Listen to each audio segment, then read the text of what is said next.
Hi, my name is Brooklyn Fugate. I am in Anthropology 210, and I am doing the third part of the Anthropology research project.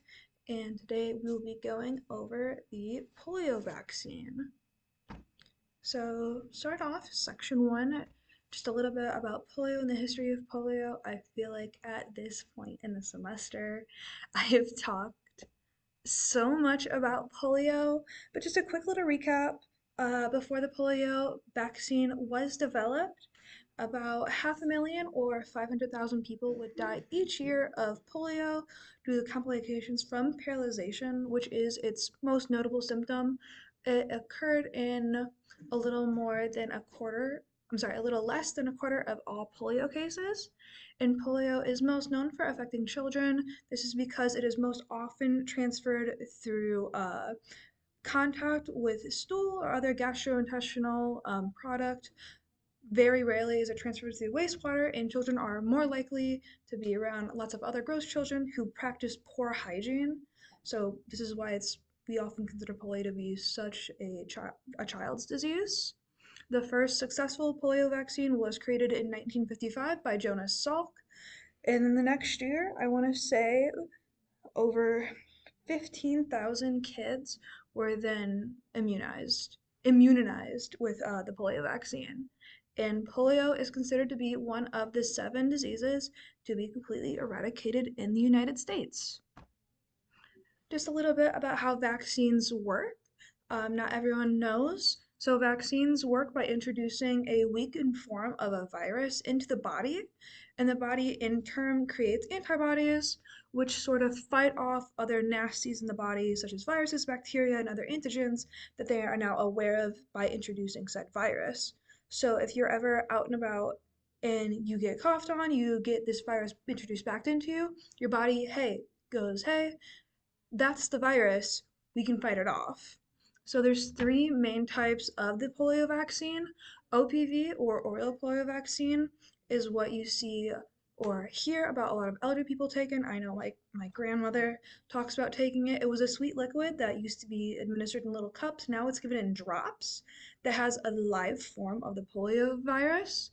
And then there's IPV, or inactivated poliovirus, which is a dead form of the poliovirus, which is then bleached and administered through syringe.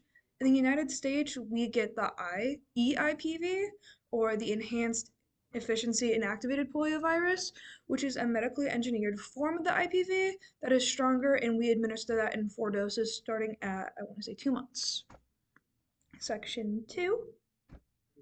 So, one of the biggest reasons that we see a lot of demand, or that we're encouraging further demand for the polio vaccine, is that there's been an increase in vaccine hesitancy.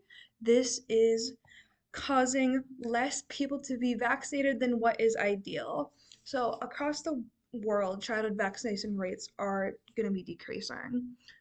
In the United States, 39 of the states had a decrease in the MNR vaccination.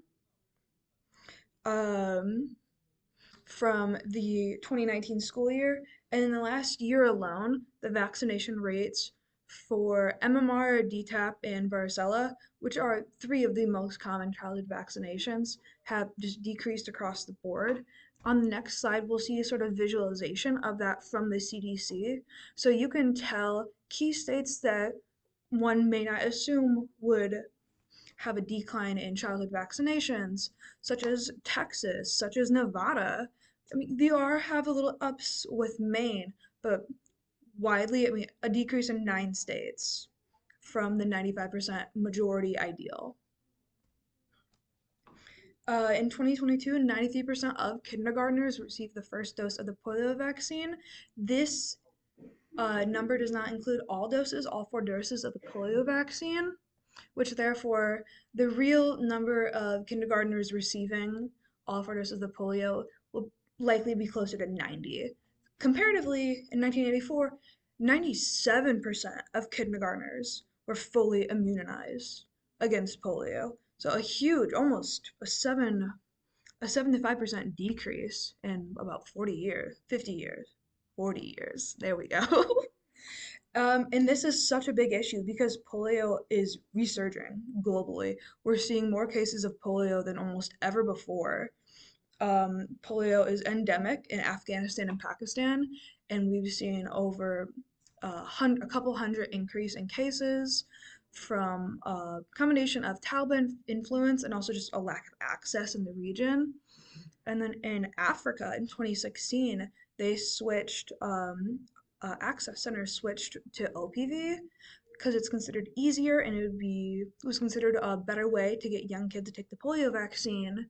But there happens to be a very rare side effect where because you are ingesting the live virus, if it stays alive throughout your digestive tract and your feces comes into contact with another individual, they actually can contact polio. And this did happen in Africa, and there was actually over 548 children to be exact, who were diagnosed with polio over the last 2 years across 21 countries in Africa. And this is just a little demographic from the CDC. We say the United States has eradicated polio, but that doesn't sort of demonstrate a very holistic picture because right now the United States does not have any polio. But as you can see from the graph, as soon as we get a tourist from a foreign country, who has polio, we are at risk. And this is because we are losing the numbers of vaccinated children and vaccinated individuals to have a herd immunity, which means in any given crowd, instead of there only being one or two people not vaccinated against polio, we're getting closer to five, six, seven, almost 10% of any given crowd not being vaccinated for polio virus. We can't stop a polio outbreak. And this is really hurtful because the demographic most likely to contact polio and therefore die of polio is children under 4. So we're going to move on to section 3. One of the easiest ways to sort of combat the lack of polio vaccination is through further vaccine education. So this has been proven, especially through the COVID-19 pandemic. One of the most common reasons an individual may not receive all doses of polio vaccine is due to misinformation regarding the side effects or the treatment. So a lot of times you see people who are like, oh, I got the first dose. I thought that was it. Or I got 2 doses. What do you mean there's 4 doses? Another, especially in the wake of the Andrew Wakefield scandal, is, oh, I don't want my child to get the vaccine. I'm worried it will cause autism, which is wholly untrue. And it's been found through research that educating others through concise learning programs, one of the most effective programs that's been found has been actually doctor's office pamphlets, will improve attitudes towards vaccinations and increase the likelihood an individual will vaccinate in the future. Another way to improve the rate of polio vaccination is improving access to polio vaccination. So a term that we use for this would be vaccine equity. This is a term coined by the CDC that refers to the state where if everyone has equal opportunity, regardless of gender, income, race, where they live, if they're ill, has the equal opportunity to be vaccinated. And this is because disenfranchised individuals are less likely to seek vaccination because they think it will be harder, such as, oh, I speak Spanish.